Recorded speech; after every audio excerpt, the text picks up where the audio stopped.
नमस्कार, आप देख रहे हैं दार्शनिक भारत लाइव। मैं महेश कुमार सिंह। आज समस्तीपुर जिला के बथुआ बुजुर्ग नगर परिषद के सदगुरु कबीर मंदिर के प्रांगण में आए हुए हैं और यहाँ 2 दिवसीय संत विवेक साहब जी का निर्वाण दिवस का आयोजन किया गया है और इस कार्यक्रम के आयोजक जोगानंद जी साहब हम लोगों के बीच में है। हम यहाँ पर जानने का प्रयास करेंगे कि आखिर इन्होंने जो 2 दिवसीय निर्वाण दिवस का आयोजन किया गया है, इसके माध्यम से लोगों के बीच में, अपने सेवकों के बीच में क्या मैसेज देना चाहेंगे। हम जानना चाहेंगे साहब कि यहाँ जो भक्तों की जो कतार लगी हुई है और आपने जो आयोजन करवाया है, इस आयोजन का मुख्य संदेश क्या है? इस आयोजन का मुख्य संदेश है कि समाज में सदगुरु का जो ज्ञान है सबसे पहले हो जाए, ताकि शांति व्यवस्था जो है समाज में कायम हो। आपस में जो भेदभाव है लोगों के लिए, ऊंच नीच जाति का जो भेदभाव लोग रखते हैं, हम बड़े हैं हम छोटे हैं, ये इसलिए इस कार्यक्रम को विशेष रूप से वैसे बच्चे लोगों के लिए भी रखे हैं कार्यक्रम, कि हर तबके के लोग इस कार्यक्रम में आए, मंच पर आए और आकर के अपना जो उनके पास कला है वो अपना दिखाएं।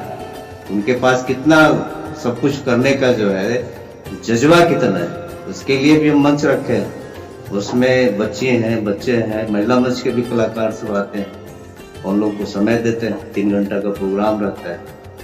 महापुरुषों के नाम पर एकांकी प्रोग्राम रखते हैं, सांस्कृतिक कार्यक्रम, भाव भजन रखते हैं। भाव भजन में विशेष रूप से कबीर साहब का और जितने भी देवी देवता हैं और जो भी संप्रदाय के लोग हैं, सबका विचार हमें यहाँ मिलाता है। कबीर जो है वो स्तंभ है और हम समझते हैं कि सदगुरु कबीर का जो वाणी है वो समस्त जो है, ये अभी जो तत्काल चल रहा है जो वातावरण जिस ढंग का है, विषाक्त वातावरण, इसको साफ अगर कोई कर सकता है तो सदगुरु कबीर की ही वाणी कर सकता है। इसलिए सदगुरु कबीर साहब की वाणी जो है जन जन तक पहुंचे और हर संप्रदाय के लोग, हर विचार के लोग इस मंच तक आए। इसलिए कबीर का विचार विशाल है, उसमें सब जितने भी धर्म संप्रदाय के लोग हैं उनके सबके विचार इसमें मिल जाते हैं। गंगावती के विचार, और किसी को नकारते नहीं। नदियां एक, घाट गनेरे, कहीं कबीर भूषण के। एक ही ईश्वर है और उनके अनेक उपासक हैं, अनेक संप्रदाय के लोग हैं और हम एक को मानते हैं, इसलिए हम सबको मिलाकर चलते हैं। यहाँ रामायण पर भी कथा करते हैं, शिव पुराण पर भी करते हैं, सदगुरु कबीर साहब की वाणी पर भी करते हैं और सनातन जितने भी विचार हैं सब विचार को लेकर चलते हैं। और भगवान राम का भी विशेष रूप से यहाँ आयोजन होता है, उसमें कार्यक्रम अभी भी हम लोग जो भी बात करी निकाले है उसमें सदगुरु कबीर साहब के विचार के साथ भगवान राम का विचार मिलाकर चलता है। इसलिए कि सदगुरु कबीर का है कि एक राम घट घट में बोले, दूजे राम दशरथ गढ़, तीजे राम का सकल पसारा, चौथे राम है सबसे ज्यादा। तो सदगुरु कबीर राम को स्वीकारे हैं और उनके विचारों को दुनिया तक ले जाने के लिए प्रेरणा देता है।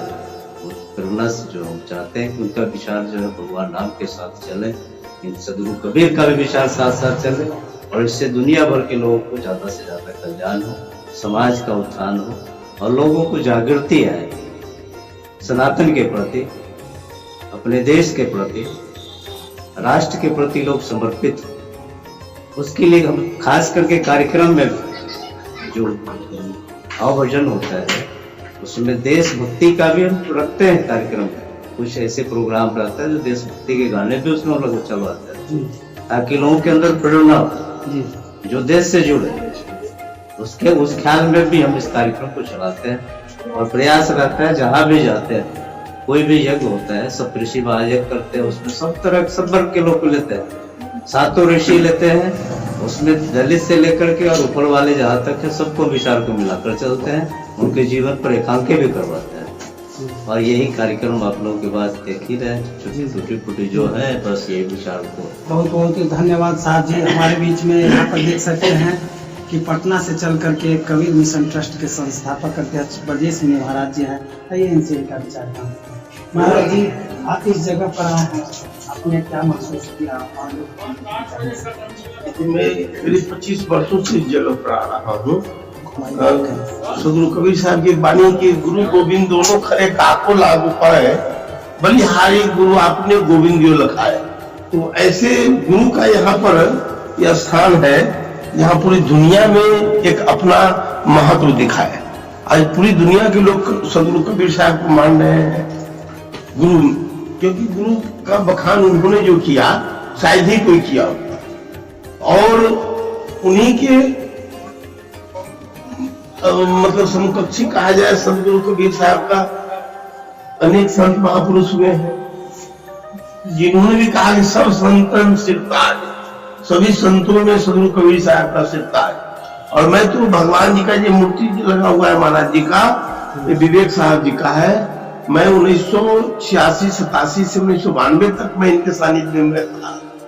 बाहर अनवर राजसी कॉलेज में हम वहाँ जब नाम लिखाए थे, वहाँ पढ़ते थे, उस समय महाराज जी का सानिध्य था मेरा, और हम लोग वहाँ रहते थे। फिर धीरे धीरे गिरिडीह वगैरह भी जाने लगे। महाराज जी का इतना बड़ा व्यापकता रहा, झारखंड में भी उस समय बिहार झारखंड का बंटवारा नहीं था एक साथ में, उस इलाका में भी महाराज जी का बहुत बड़ा प्रभाव था। जो आज गिरिडीह में महाराज जी की कृपा से एक बहुत बड़ा आश्रम का निर्माण हुआ, जो सदगुरु कबीर ज्ञान मंदिर के नाम से कहा गया है। विवेक मंदिर होना चाहिए, सदगुरु कबीर ज्ञान मंदिर। स्वयं अपने को गुरु बनना ठीक नहीं है ना, गुरु के नीचे रहना चाहिए मनुष्य को, है गुरु माँ है, क्या है, शोभा नहीं देता है। ज्यादा मैं नहीं कहूंगा, लेकिन इतना जरूर कहूंगा कि गुरु के सानिध्य ही रहना चाहिए, तब आगे लघुता से प्रभुता मिले। सदगुरु कबीर साहब कहते हम दुनिया को उपदेश देंगे, स्वयं अपने को इतना महत्वाकांक्षी नहीं रखना चाहिए। तो ऐसे महापुरुष के सानिध्य में मैं रहा हूँ, और मैं इतना जरूर जानता हूँ कि जो भी महाराज जी का संस्कार आभा मंडल था, वो महर्षि योगानंद जी महाराज में जो साधु संसार इनमें मैं दिख रहा हूँ लगातार 30 वर्षों से, और प्रत्यक्ष प्रमाण। तो यहाँ मैं अपना स्थान समझता हूँ। यहाँ के आसपास के गांव ग्राम के लोग भी हमको जानते हैं, सब मेरे पास भी आते हैं। महाराज जी के द्वारा हुआ कबीर मठ में सप्तऋषि महायज्ञ हुआ था, राहुलपुर में भी हुआ था, फिर अभी पटना में करने जा रहे हैं, सोनामा में बहुत बड़ा यज्ञ होगा मई में। क्यों, लंबा चौड़ा उसका परिसर चाहिए ना, 50 एकड़ का। तो अब सब फसल लगा है, गेहूं वगैरह सब कट जाएगा, तभी उसके लिए झूला, सर्कस, मौत के कुआं, मीना बाजार सब मेला लगेगा। क्योंकि ये मेरा पहले से अनुभव है कि कितना बड़ा इनका जग होता है, तो बहुत बड़ा जग होता है। उस हिसाब से हम लोग अभी विचार विमर्श भी कर रहे हैं। साथ साथ रात्रि में प्रोग्राम होगा, सांस्कृतिक प्रोग्राम, जो आप देखेंगे। और मैं चाहूंगा कि आपके माध्यम, चैनल के माध्यम से भी देश दुनिया के लोग जाने। बहुत बहुत धन्यवाद महात्मा जी आप। जी साहब जी, बहुत बहुत धन्यवाद आपको। जैसा कि आपने साहिब श्री के वचनों को सुना, और यहाँ पे जो भक्ति की गंगा बह रही है, प्रत्येक प्राणी यहाँ के नेतृत्वकर्ता के वचनों को सुन करके भाव विभोर हो रहे हैं। और जो यहाँ का सांस्कृतिक कार्यक्रम होगा, जो इस क्षेत्र के लोगों के लिए एक नए जागृति के रूप में, मनोरंजन के रूप में, ज्ञान के रूप में। सदगुरु कबीर ने कहा, पोथी पढ़ी पढ़ी जग मुआ, पंडित भया न कोई, ढाई आखर का पढ़ाई से पंडित हुई। दोस्तों, यही ढाई आखर जो है प्रेम का, इसी को जीवन में उतारने का प्रयास हमारे संत महात्माओं के द्वारा अनवरत होता रहता है। और यही प्रयास का परिणाम है कि आज 2 दिवसीय कार्यक्रम का आयोजन यहाँ पर किया गया है। आइए आगे की और विशेष कार्यक्रमों से आपको रूबरू कराते रहने का प्रयास करते हैं। ओम